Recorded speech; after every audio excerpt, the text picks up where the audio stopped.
So why accessibility? A easy way to talk and to explain what is accessibility for a person with disabilities is to look at what it does. It's about ensuring that persons with disabilities, all persons with disabilities with all types of of needs, can access on an equal basis with others to the physical environment, transportation, and I think what we are talking also a lot here today, information and communication. It is about distributing information and making our events um, adapted to make sure that everybody can actually attend them and that everybody can get their information. Sometimes that means adapting our events and creating new forms of communication. Sometimes it also means making sure that we have the same type of information available in different formats. So for example, I think James will explain it better, but not only to have a PDF to our information, but also to have it directly in the website and let people choose what they want to access. Something else about accessibility is that is in organizations like ours, it is crucial. It is crucial for persons with disabilities to be able to even access the information and have the information. But many types of adjustments we make to make things accessible are beneficial to all. For example, closed captions that now are becoming more common, are useful for persons with disabilities, but many people, such as journalists or even I, when I need to write an article about a meeting that I go, I rely on closed captions to make sure I don't forget anything and I keep all the information. However, still most campaigns and most people in general, unfortunately, do not consider it that is needed, but also beneficial for others. And they look at it as something that does not have much value.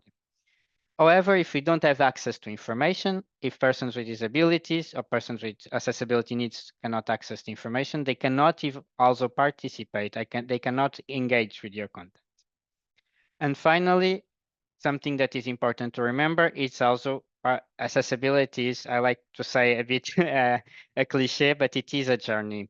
And that means that different users do have different accessibility requirements. So we should not keep ourselves to to the users that we know, to the people that we know.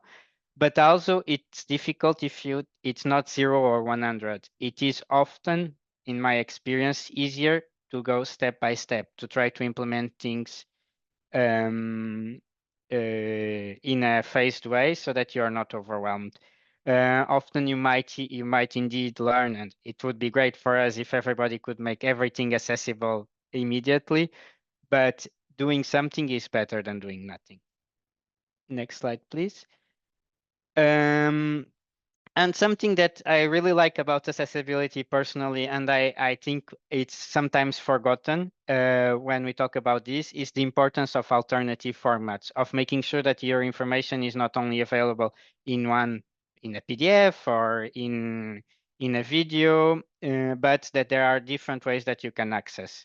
This is important because even if you make everything very accessible, there will still be people with specific user needs that will prefer at the moment to access the information in their specific way. So normally what we do, for example, is maybe we have a PDF, but we have also the information directly on our website, or when we have a video, we try to put a transcript or a short description of the video. People are diverse, and making sure that you have alternatives that people not only are able to access, but they like to access leads to reaching more people. To facilitate in this journey and to facilitate in this process, I will not only give you some easy tips and tricks, which for me are easier to implement and can start your journey or continue your journey, but EDF also prepared something called our accessibility checklists. They are available in your website. In the PowerPoint that we are sharing now, there is a link to this checklist, and I believe then I can share it also on the chat. These are self-assessment tools, which basically show you everything that you can be doing to make your information more accessible, and where you can tick the boxes, let's say, to see more or less where is your level.